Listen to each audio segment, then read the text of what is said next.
yang masih ingat materi minggu lalu? Ya, Keisha silakan berdiri.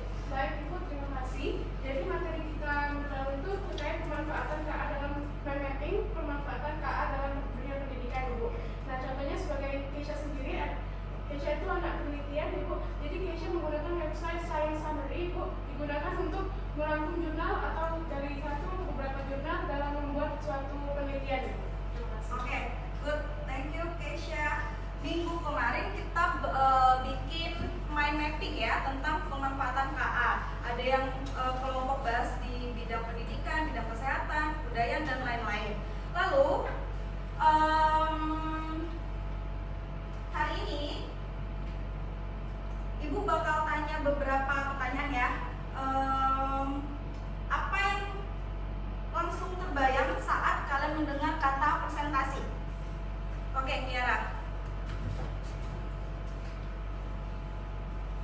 Terima kasih atas kesempatannya Ibu. Jadi menurut saya sendiri, presentasi itu merupakan kegiatan komunikasi di mana kita tuh menyampaikan informasi, ide atau gagasan kita di depan umum, di depan audiens. Oke, thank you Kiara. Lalu menurut kalian presentasi yang menarik itu seperti apa? Oke, Aulia. Baik, terima kasih Ibu. Jadi menurut Aulia sendiri, presentasi yang baik itu adalah yang berpoin Ibu, dan pasti yang poin-poin disampaikan itu jelas dan interaktif. Terima kasih. Oke, thank you Aulia. Lalu apakah cukup dengan ngandelin desain yang bagus saja? Oke. Lalu ada nggak yang pernah kesulitan bikin slide tugas atau project dituntut rapi dan cepat gitu? Oke. Lalu jika kalian punya asisten pintar buat membantu tugas bikin slide kalian, apa yang mau kalian suruh sama asisten pintar kalian? Oke, Kaila. Oke, terima kasih atas kesempatannya Ibu. Jadi bagi kalian sendiri, kalau Kaila Bapak meminta membuat slide itu secara topiknya itu secara ringkas Ibu. Nah, walaupun topiknya itu secara ringkas, tapi banyakin seperti desainnya menarik dan mempunyai gambar-gambar seperti ilustrasi. Karena kalau adanya desain dan gambar tersebut itu membuat orang-orang yang mendengarkan presentasi dari kita tuh nggak bosan Ibu. Oke, ya, thank you Kaila.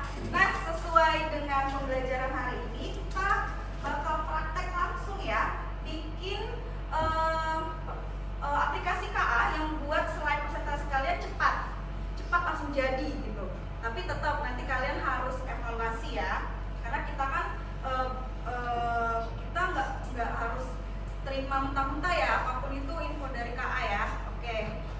Tujuan pembelajaran hari ini kalian mampu memanfaatkan KA itu buat slide dan mempresentasikannya.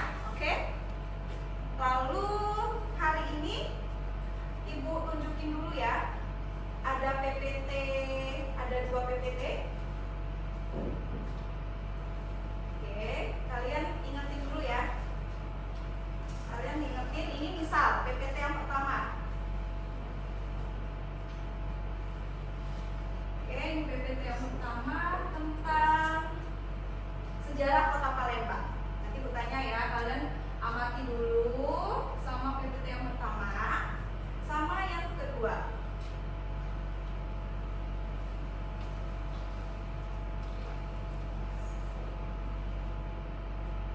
Oke.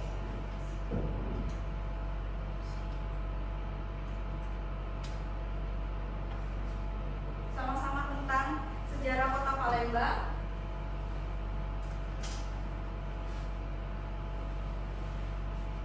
Oke, ya.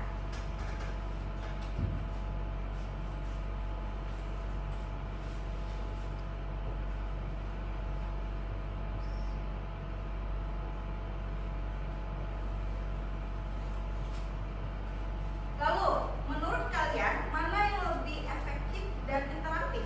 PPT yang pertama apa yang kedua? Yang kedua. Kenapa? Karena lebih menarik, karena lebih Poin-poinnya mungkin dia berbeda. Iya. Juga lebih banyak. Yang PPT yang pertama tadi kenapa? Ya, namanya aja slide ya, harusnya poin-poin. Betul. Oke, nah makanya hari ini Bu kenalin namanya yang kalian lihat, yang PPT yang kedua itu namanya Gamma.app. Kalian boleh buka di komputernya, daftar dulu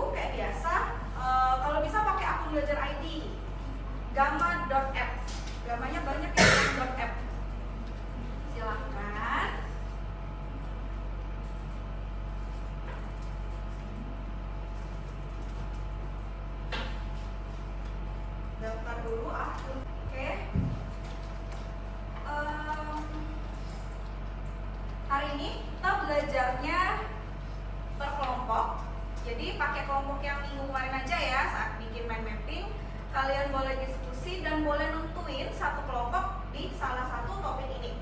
Oke, nanti bikin pakai gamma.f.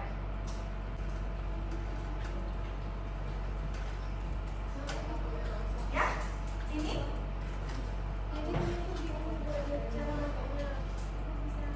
oh oke, Ibu akan jelasin. Siapa yang mau praktek bareng Ibu ke depan? Temennya ada yang masih bingung harus ngapain nih sama gamma gitu? Ada yang mau jadi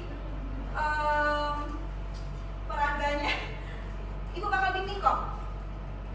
Ya udah Kesha. Pertama, kalau sudah daftar, kayak ini atau teman-teman yang lain boleh lihat. Ini kan ada, nah, ada create new AI. Ya. Nanti centang. Wait, verify ya. Nah, pilih yang mana? Kalau kita mau cepat pakai AI, generate, pilih yang tengah. Oke, ini pilih yang tengah. Lalu, kalau KA pasti ada from. Ya, from itu perintah kita ke KA-nya. Lalu, gimana sih bikin prompt atau perintah yang jelas? Ini asisten kita nih pura-pura, gimana caranya? Ada yang pernah pakai sebelumnya? Apapun itu, bukan ke agama aja. Gimana kalau kalian ngasih perintah di ChatGPT deh misalnya? Asmi gimana? Kalau untuk ngasih perintah mungkin kalau di ChatGPT biasanya Azmi itu Gak apa-apa. biasanya Azmi itu deskripsi tugasnya apa biar sejelas mungkin biar kakaknya juga bingung apa yang dilakuin dan juga biar yang dilakuin sejelas mungkin. Ya, benar. Kata Asmi harus rinci dan deskripsiin dulu dia tuh mau disuruh jadi apa. Misal ini boleh Kesha ketik, kamu adalah seorang siswa kelas 10, kayak gitu. Ketik nih ya, kamu adalah seorang murid kelas 10. Oke. Kamu ingin membuat apa contohnya? Ini pengen bikin laporan atau proyek yang mana tadi topiknya? Kelompok ini. Kampanye literasi digital. Oke. Kamu ingin membuat, gak usah laporan berarti, kampanye aja Kesha. Kampanye. Laporannya apa saja? Membuat kampanye literasi digital.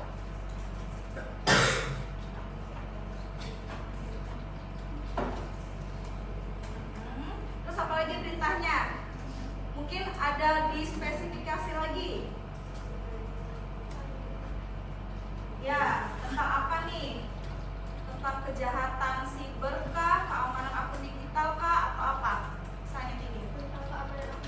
Oke. Keamanan dibikin spesifik ya, jadi dari merucut keamanan akun digital. Udah kayak gitu aja sih cukup. Lalu klik generate outline. Nanti kalau kurang-kurang bisa ditambah di bawahnya. Nah, dia dikasih outline dulu ya di bawah. Karena kita pakai gratisan, Gamma ini ada kredit ya, dibatasin. Jadi cuma 10 card, 10 slide. Selebihnya nambah bayar. Tapi Ibu rasa udah cukup 10 slide itu. Karena ya kalau mau ditambah lagi paling ditambahin slide-nya. Kira-kira misalnya udah bener nih dari coba Kesha ke atas.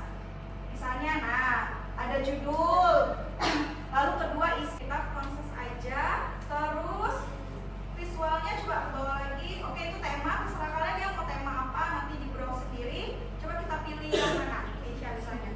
Oke, ke bawah lagi, AI image boleh, mau pilih dari pilihan web boleh, ada pilihannya ya. Ya, oke, next aja. Misal mau style gambarnya gimana, mau kartun kah, mau benar-benar foto realistik kah, abstrak kah, 3D kah. Nah, gimana? Terserah, coba line art. Pilih, ke bawah lagi, udah gak ada lagi, baru generate. Oke, kalau sudah pilih desain generate.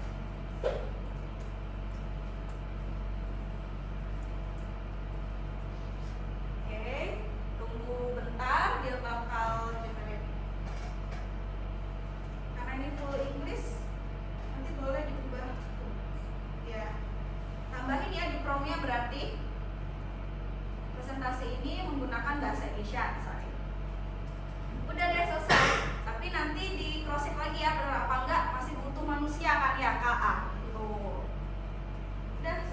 sini gimana? Gampang kan? Ya udah, silakan lanjutkan. Terima kasih Keisha. Ya. Kalau mau nge-share ya kayak biasa, share link sini. Oke, nggak sampai berapa tadi? Cuma beberapa detik ya dia muncul.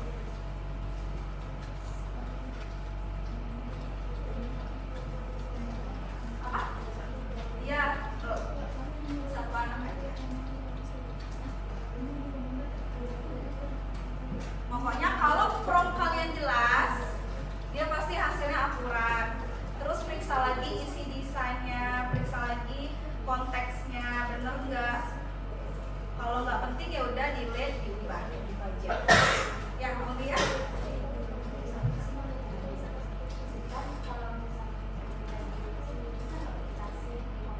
bisa oh cuma wakilnya aja. Iya, share ini nanti klik share ini ya. Nah ini udah view kan? Nah kali copy aja. Iya, nggak usah di download. Ya, oke, ngabisin memori.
Oh iya, hasilnya bisa. Sudah ya, sudah diposting.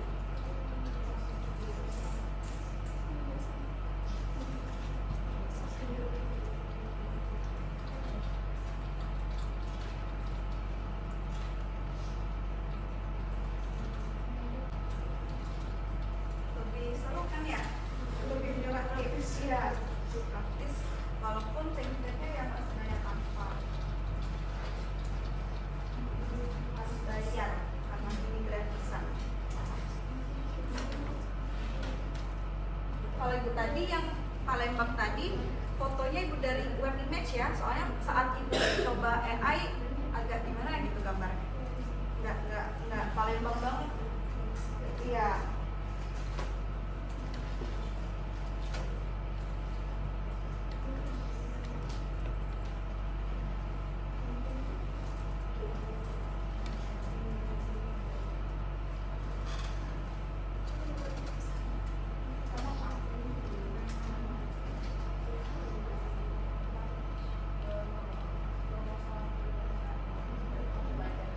Tapi nanti tulisannya di apa ya?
Jadi PPT yang buat AI ini menjelaskan kenapa kita harus memilih sampah anorganik seperti fungsinya yaitu pengurangan limbah, nilai ekonominya yang tinggi, juga dampak lingkungannya yang positif. Mungkin bisa dijelaskan oleh Tiara. Baik, terima kasih atas kesempatannya. Jadi di PPT yang sudah Kak buat di sini dapat yang pertama itu ada pengurangan limbah, dapat anorganik seperti plastik, kaca dan logam membutuhkan waktu sangat lama untuk terurai. Dengan daur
biasa kita akan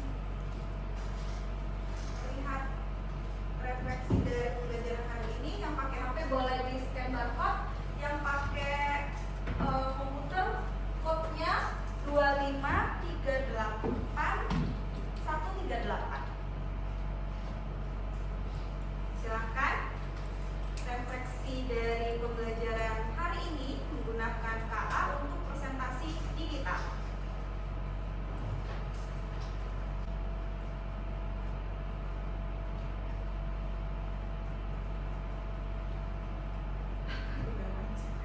Oke, setelah melihat refleksi dari kalian dari Mentimeter, oke, seru banget, lebih simpel, praktis, helpful, cocok buat deadliners. Oke, praktis. Oke, dengan BKA, ya harapan dan lain-lainnya.